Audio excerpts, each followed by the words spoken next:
Hi hello, ഇന്ന് ഞാൻ വന്നിട്ടുള്ളത് ജുവാൻസ് റെയിൻബോ കേക്കിൻ്റെ ഫില്ലിങ്സും അതേപോലെ ഡെക്കറേഷൻസിൻ്റെ ഒരു വീഡിയോ ആയിട്ടാണ്. ജുവാൻസ് റെയിൻബോ കേക്കിൻ്റെ വീഡിയോ നമ്മൾ മുൻപേയും ചെയ്തിട്ടുണ്ട്. അതിൽ നമ്മുടെ ബേക്കിംഗ്, ഫ്രോസ്റ്റിംഗ് എല്ലാം വരുന്നുണ്ട്. അതിൻ്റെ ഫുൾ വീഡിയോ നമ്മുടെ ചാനലിലുണ്ട്. അപ്പോൾ ആദ്യം തന്നെ ബേസിൽ നമ്മൾ സ്ട്രോബെറി കേക്കാണ് ചെയ്തിരിക്കുന്നത്. അതിൽ ഫില്ലിങ്ങിനായിട്ട് സ്ട്രോബെറി ക്രഷാണ് നമ്മൾ ഹോം മെയ്ഡായിട്ട് തന്നെ ഉണ്ടാക്കിയിട്ടുള്ള ഫ്രഷ് സ്ട്രോബെറി വെച്ചിട്ടുള്ള സ്ട്രോബെറി ക്രഷാണ് നമ്മളിതിലേക്ക് ആഡ് ചെയ്യുന്നത്. അതിനുശേഷം നമ്മൾ ഷുഗർ സിറപ്പും കൂടി അതിലേക്ക് വെറ്റ് ചെയ്യുന്നുണ്ട്. പിന്നീട് നമ്മൾ വിപ്പിംഗ് ക്രീം ബീറ്റ് ചെയ്തിട്ട് ഒന്ന് പൈപ്പ് ചെയ്യുന്നുണ്ട്. ഇതേപോലെ പൈപ്പിംഗ് ബാഗിലാക്കിയിട്ട് സ്പ്രെഡ് ചെയ്യുകയാണെങ്കിൽ നമുക്കതിനൊരു കറക്റ്റ് ടെക്സ്ചർ കിട്ടും. നമ്മൾ ഇതേപോലത്തെ 3 സ്പഞ്ചാണ് ഉണ്ടാക്കിയിട്ടുള്ളത്. അതിനുശേഷം അതിന് മേലെ നമ്മൾ സ്ട്രോബെറിയുടെ ഒരു ക്രഷ് ആഡ് ചെയ്യുന്നുണ്ട്. ഇതും വിപ്പിംഗ് ക്രീമുമായിട്ട് നമുക്കൊന്ന് മിക്സാക്കി എടുക്കാം. അതിനുശേഷം നമുക്ക് രണ്ടാമത്തെ ലെയറിൽ പിസ്ത കേക്ക് വെച്ച് കൊടുക്കാം. ഇതിൽ നമ്മളൊരു പിസ്താഷ്യോ മിൽക്കും കൂടെ ആഡ് ചെയ്യുന്നുണ്ട്. ഷുഗർ സിറപ്പിന് പകരം പിസ്താഷ്യോ മിൽക്കാണ് ആഡ് ചെയ്യുന്നത്. അപ്പോൾ നല്ലൊരു ഫ്ലേവറും നല്ല ടേസ്റ്റും ആയിരിക്കും. അതേപോലെ പിസ്ത ക്രഷ് ചെയ്തിട്ടും കൂടെ ഈ ഒരു കേക്ക് ബേക്ക് ചെയ്യുമ്പോൾ നമ്മൾ ആഡ് ചെയ്യുന്നുണ്ട്. ഈ ഒരു കേക്ക് എനിക്ക് കിട്ടിയ ഒരു ഓർഡറായിരുന്നു. അപ്പോൾ നമ്മൾ ഇതിൻ്റെ ഓർഡർ എടുക്കുമ്പോൾ പിന്നെ 3 സ്പഞ്ചല്ലേ വരുന്നത്. 1 kg നമുക്കിത് കിട്ടില്ല സെയിൽ ചെയ്യാൻ വേണ്ടിയിട്ട്. അപ്പോൾ നമ്മൾ ഓർഡർ എടുക്കുമ്പോൾ എപ്പോഴും 1.5 കിലോ, അത് 1.5 kg അളവ് കറക്റ്റ് പറഞ്ഞു കൊടുക്കണം. അപ്പോൾ അതിൻ്റെ റേറ്റ് കറക്റ്റ് നമ്മൾ വാങ്ങിക്കാൻ വേണം. അതേപോലെ നമ്മൾ ഈ ഫ്രഷ് സ്ട്രോബെറിയും വെച്ച് ചെയ്യുന്നതുകൊണ്ട് തന്നെ അതിൻ്റെയൊക്കെ റേറ്റ് നമുക്ക് ഇതിലേക്ക് ആഡ് ചെയ്യാം. സാധാരണ ഒരു വൈറ്റ് ഫോറസ്റ്റ് കേക്കോ ബ്ലാക്ക് ഫോറസ്റ്റ് കേക്കോ ചെയ്യുന്ന പോലെ നമുക്കിത് പെട്ടെന്ന് ചെയ്ത് തീർക്കാൻ ബുദ്ധിമുട്ടുണ്ട്.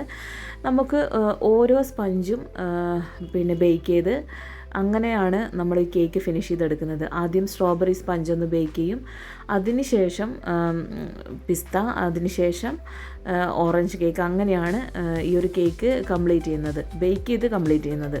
അപ്പോൾ നമുക്ക് അതിൻ്റേതായ എഫേർട്ട് നമ്മൾ ഈ ഒരു കേക്കിലേക്ക് എടുക്കുന്നുണ്ട്. എപ്പോഴും നമ്മളൊരു പുതിയ ഫ്ലേവർ കേക്ക് സെയിൽ ചെയ്യുമ്പം ആദ്യം നമുക്കൊന്ന് വീട്ടിലൊന്ന് ഉണ്ടാക്കി നോക്കി എന്നിട്ട് രണ്ടാമത് സെയിൽ ചെയ്യുന്നതായിരിക്കും നല്ലത്. അപ്പോൾ നമുക്കതിൻ്റെ ഫ്ലേവറിനെ കുറിച്ചൊക്കെ നമുക്ക് നമ്മുടെ കസ്റ്റമറിന് കൂടുതലായിട്ട് പറഞ്ഞു കൊടുക്കാൻ പറ്റും. ഹോം ബേക്കേഴ്സ് ആയിട്ടുള്ള ആളുകൾ ഇതുവരെ ഈ ഒരു കേക്ക് ട്രൈ ചെയ്തിട്ടില്ലെങ്കിൽ എന്തായാലും ഒന്ന് ട്രൈ ചെയ്ത് നോക്കണേ. നമ്മൾ ഒരു ഫ്ലേവറിൽ കേക്ക് കഴിച്ചിട്ടുണ്ടാവും, പക്ഷേ 2-3 ഫ്ലേവറിൽ നമ്മളൊരു കേക്ക് കഴിച്ചിട്ടുണ്ടെങ്കിൽ അത് ഇതായിരിക്കും എന്നാണ് എൻ്റെ ഒരു വിശ്വാസം. നല്ല കൂളായിട്ട് ഈ ഒരു കേക്ക് കഴിക്കുമ്പോൾ കിട്ടുന്നൊരു ടേസ്റ്റ്, അടിപൊളി ടേസ്റ്റാണ് ഈ ഒരു കേക്ക്. സ്ട്രോബെറി ക്രഷിൻ്റെ ഒരു ഫില്ലിങ് വരുന്നുണ്ട്, അതേപോലെ പിസ്ത ക്രഷ് ചെയ്തത്, അതേപോലെ തന്നെ ഓറഞ്ചിന് നമ്മൾ പ്രത്യേകിച്ച് ഒന്നും ആഡ് ചെയ്യുന്നില്ല. അപ്പോൾ മൊത്തത്തിൽ ഈ ഒരു ടേസ്റ്റൊക്കെ നമുക്ക് ഒരുമിച്ച് കഴിക്കുമ്പോൾ നല്ല അടിപൊളി ടേസ്റ്റ് തന്നെയാണ് ഈ ഒരു കേക്ക്. ഈ ഒരു കേക്കിൽ എക്സ്ട്രാ നമ്മൾ മധുരമൊന്നും ആഡ് ചെയ്യുന്നില്ല. മധുരത്തിന് നമ്മൾ മിൽക്ക് മെയ്ഡൊക്കെ ആഡ് ചെയ്യാം, പക്ഷേ കണ്ടൻസ്ഡ് മിൽക്കൊക്കെ ആഡ് ചെയ്യുന്ന സമയത്ത് കേക്കിൻ്റെ ഫ്ലേവറിൽ നല്ല മാറ്റം വരും. മധുരം കൂടി ഈ ഒരു ഫ്ലേവറിൻ്റെ ഒരു ടേസ്റ്റ് നഷ്ടപ്പെടുത്താതെ നമ്മളൊരു മിനിമലായിട്ട് ഈ ഒരു കേക്ക് ചെയ്തെടുക്കാം. ഇതേപോലെ 3 സ്പഞ്ച് കാണുന്ന തരത്തിൽ വേണം നമ്മൾ ഈ ഒരു കേക്ക് ചെയ്തെടുക്കാൻ വേണ്ടിയിട്ട്. ഇതേപോലെ വിപ്പിംഗ് ക്രീം കൊടുക്കണം. പിന്നീട് ഇതേപോലത്തെ ഒരു നൈഫ് വെച്ചിട്ട് നമ്മൾ കേക്ക് കട്ട് ചെയ്യുന്ന നൈഫ് വെച്ചിട്ട് 4 സൈഡിൽ കേക്കിൻ്റെ ഇങ്ങനെ ലെവൽ ചെയ്തെടുക്കാം. നമുക്ക് 4 ഭാഗത്തും നന്നായിട്ടൊന്ന് ലെവൽ ചെയ്ത് ഫിനിഷ് ചെയ്തെടുക്കാം. ഇനി നമുക്ക് ഇതിൻ്റെ മേലെയായിട്ട്, കേക്കിൻ്റെ മേലെയായിട്ട് കുറച്ചൊരു ചോക്ലേറ്റ് ഗണാഷ് ഒഴിച്ചു കൊടുക്കണം. അതിനായിട്ട് 1/4 കപ്പ് ചോക്ലേറ്റും 1/4 കപ്പ് വിപ്പിംഗ് ക്രീമും കുറച്ച് ബട്ടറും കൂടി ഇട്ടിട്ട് നമുക്കൊന്ന് മെൽറ്റ് ചെയ്തിട്ട് കേക്കിൻ്റെ മേലെ ഒന്ന് ഇതേപോലെ പൈപ്പിംഗ് ബാഗിലാക്കിയിട്ടാണ് ഞാനൊന്ന് ഒഴിച്ചു കൊടുക്കുന്നത്. ഞാൻ എപ്പോഴും ചോക്ലേറ്റ് മെൽറ്റ് ചെയ്യാനാണെങ്കിലും അതേപോലെ ചോക്ലേറ്റ് ഗണാഷ ഉണ്ടാക്കുന്നതാണെങ്കിലും ഓവനിൽ വെച്ചിട്ട് തന്നെയാണ് ചെയ്യാറുള്ളത്. ചോക്ലേറ്റ് ഗണാഷ് ഉണ്ടാക്കുമ്പോൾ നമ്മൾ ചോക്ലേറ്റും വിപ്പിംഗ് ക്രീമും ഒരേപോലെ എടുക്കുകയാണെങ്കിൽ നമുക്കിതേപോലെ അധികം ഒഴുകിപ്പോവാത്ത തരത്തിലുള്ള ചോക്ലേറ്റ് ഗണാഷ് കിട്ടും. അപ്പോൾ ഞാൻ നേരത്തെ പറഞ്ഞിട്ടുണ്ടായിരുന്നു ബട്ടർ ആഡ് ചെയ്യണമെന്ന്. ബട്ടർ ആഡ് ചെയ്യുമ്പോൾ നല്ല ടേസ്റ്റും ഇതേപോലെ നല്ലൊരു ഗ്ലേസിങ് കൂടെ നമ്മുടെ ചോക്ലേറ്റ് ഗണാഷിന് കിട്ടും. അപ്പോൾ കേക്ക് നമുക്ക് കാണാനും കുറച്ച് നല്ല ഭംഗിയുണ്ടാവും. ചോക്ലേറ്റ് ഗണാഷെ നമ്മൾ കേക്കിലേക്ക് ഇങ്ങനെ ഡിപ്പ് ചെയ്യുമ്പോൾ കുറച്ച് നേരത്തെ തന്നെ ഉണ്ടാക്കി വെക്കുക. നല്ല കൂളായിട്ടുള്ള കേക്കിലേക്ക് വേണം നമ്മൾ എപ്പോഴും ചോക്ലേറ്റ് ഗണാഷെ ഒഴിച്ചു കൊടുക്കാൻ.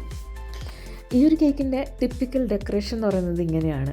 നമ്മൾ സൈഡിൽ നിന്ന് നോക്കുമ്പോൾ ഈ താഴെയുള്ള എല്ലാ കേക്കിൻ്റെ ലെയറും കാണണം. അതിന് മേലെയായിട്ട് നമ്മൾ ഒഴിച്ച ചോക്ലേറ്റ് ഗണാഷയും എല്ലാം കൂടെ വരുമ്പോഴാണ് ഈ ഒരു കേക്കിൻ്റെ ഡിസൈനിലുള്ളൊരു ഭംഗി നമുക്ക് ആസ്വദിക്കാൻ പറ്റുന്നത്. ആ ഒരു ഡിസൈൻ പോലെ തന്നെയാണ് ഇത് കഴിക്കുമ്പോഴുള്ള ടേസ്റ്റും. പിന്നെ ഇതിൽ ഒഴിച്ചിരിക്കുന്ന ഡാർക്ക് ചോക്ലേറ്റ് ഗണേഷിന് പകരം നമുക്ക് വാൻ ഹോട്ടൻ്റെ മിൽക്ക് ചോക്ലേറ്റ് ഒഴിക്കുകയാണെങ്കിൽ കുറച്ചും കൂടെ ടേസ്റ്റ് ഉണ്ടാവും. ഇപ്പോൾ ഡാർക്ക് ചോക്ലേറ്റ് ഇഷ്ടമുള്ളവരാണെങ്കിൽ ഓക്കെയാണ്. ഈ ഡാർക്ക് ചോക്ലേറ്റിൻ്റെ ഒരു കയ്പ്പ് രസം ഇഷ്ടമില്ലാത്തവർക്ക് മിൽക്ക് ചോക്ലേറ്റ് ആയിരിക്കും ബെസ്റ്റ് എന്ന് തോന്നുന്നു. ഈ ഒരു കേക്ക് ഉണ്ടാക്കാനുള്ള ഒരു ആപ്റ്റായ സമയം എന്ന് പറയുന്നത് ഫ്രഷ് സ്ട്രോബെറി കിട്ടുന്ന ആ ഒരു സമയത്ത് തന്നെയാണെന്ന് തോന്നിയിട്ടുണ്ട്. അപ്പോൾ നമുക്ക് ആ ഒരു ഫ്രഷ്നെസ് നമുക്ക് എന്തായാലും ഈ ഒരു കേക്ക് കഴിക്കുമ്പോൾ ഫീൽ ചെയ്യും. ആ ഫ്രഷ് സ്ട്രോബെറി ആ ഒരു സ്പഞ്ചിലേക്ക് നമ്മൾ ബേക്ക് ചെയ്യുമ്പോൾ കൊടുക്കുന്നുണ്ട്, അതേപോലെ തന്നെ ഫ്രോസ്റ്റ് ചെയ്യുമ്പോഴും കൊടുക്കുന്നുണ്ട്. അപ്പോൾ നമ്മുടെ കേക്കിൻ്റെ ഫൈനൽ ലുക്ക് ആയിട്ടുണ്ട്. ജുവാൻസ് റെയിൻബോ കേക്ക് എപ്പോൾ ചെയ്ത് കഴിഞ്ഞാലും ഒരു വല്ലാത്തൊരു സാറ്റിസ്ഫാക്ഷനാണ്, നല്ലൊരു ഫീലാണ് ഈ ഒരു കേക്ക് ചെയ്യുമ്പോൾ. ഈ ഒരു കേക്കിൻ്റെ പ്രത്യേകത എന്ന് പറയുന്നത് നമ്മളിപ്പോൾ ഒരു പീസ് കഴിച്ച് കഴിഞ്ഞാൽ പിന്നെയും കഴിച്ചുകൊണ്ടേയിരിക്കാൻ തോന്നും. അപ്പോൾ നമ്മുടെ കേക്കിൻ്റെ ഫൈനൽ ലുക്ക് ഇതാണ്. വീഡിയോ ഇഷ്ടമായാൽ ലൈക്ക് ചെയ്യാനും സബ്സ്ക്രൈബ് ചെയ്യാനും കമൻറ്റ് ചെയ്യാനും മറക്കരുത്. അപ്പോൾ അടുത്ത നല്ലൊരു വീഡിയോ ആയിട്ട് കാണാം. Thanks for watching.